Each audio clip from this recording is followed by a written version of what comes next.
Ay, sus, may buhay talaga to. Teka nga, mamalengke na lang nga muna tayo. May palengke report mula sa Bagong Barrio, si Edwin Duque, RH23. Edwin, good morning.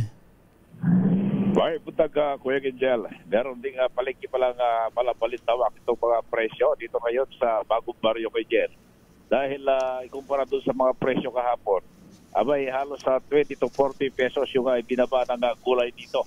Itong ampalaya nasa 100 to 110 bawat kilo. At ang kalabasa 50 pesos din itong kilo Kuya Gel. At 100 o 90 to 120 itong kamatis. Yung malilit naman na sariling ani galing ng Besia, mabibili mo lamang ng 70 pesos. Ang labanos bumaba rin ng 90 pesos, 60 pesos to 90 sa talong. Luya 140. Ang sibuyas naman ay 140, yung bawang 110. At yung sayote, balik sa 60 pesos, 80 pesos sa repolyo, abang 180 naman sa carrots. Yung silig labuyo, bumaba ng 220. Ang silig panigang 90 pesos, ang silig bacopa o bell pepper ay 200 pesos. Bumaba rin ng 90 pesos ang pechay bagyo, 100 sa pechay Tagalog. Abang itong patatas naman ay bumaba ng 90 to 120 pesos. Ang bagyo beans, 60 pesos.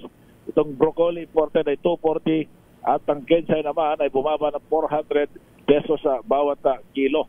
Bababa rin yung presyo ng manok, 190 bawat kilo. Yung baboy, ang polcha, ang giniling, 300 pesos. Ang pata, unahan at tulihan, parehas 320 at 360 naman ang liempo. Nanatiling iisang presyo, ang presyo ng kambing sa mga palengke, 500 pesos. Abang yung presyo naman ang baka 450 pesos pa rin yung bawat kilo. Pero ang isda ko Gel, natiling mataas ang presyo dahil 340 ang bangos galing Tagupan at 300 to 300 naman yung maliliit. Ito yung galing naman ng Bulacan. Ang galunggong 320, yellowfin 260, pusit 180, yung shrimps 180 to 460. At tilapia, 100 to 130. Espada, 400. Yung bisugot tunay, 260. Lapu-lapo, 240 hanggang 450. Salay-salay naman, 260 pesos. Sa presyo ng bigas ko, Gel, ito, makikita natin yung mga bigas dito. Merong 37, 39, 40, 42. Merong 52 at patas ito hanggang 70 pesos bawat kilo. Ito yung Japan rice. Yung red rice, 60 pesos. Habang itong dinurado, 80 pesos bawat kilo.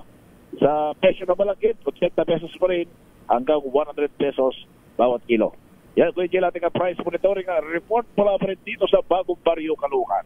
RH23, Edwin Duque nagulat sa DZRH. Una sa Pilipinas, una sa Pilipinas. Dagang salamat, Edwin.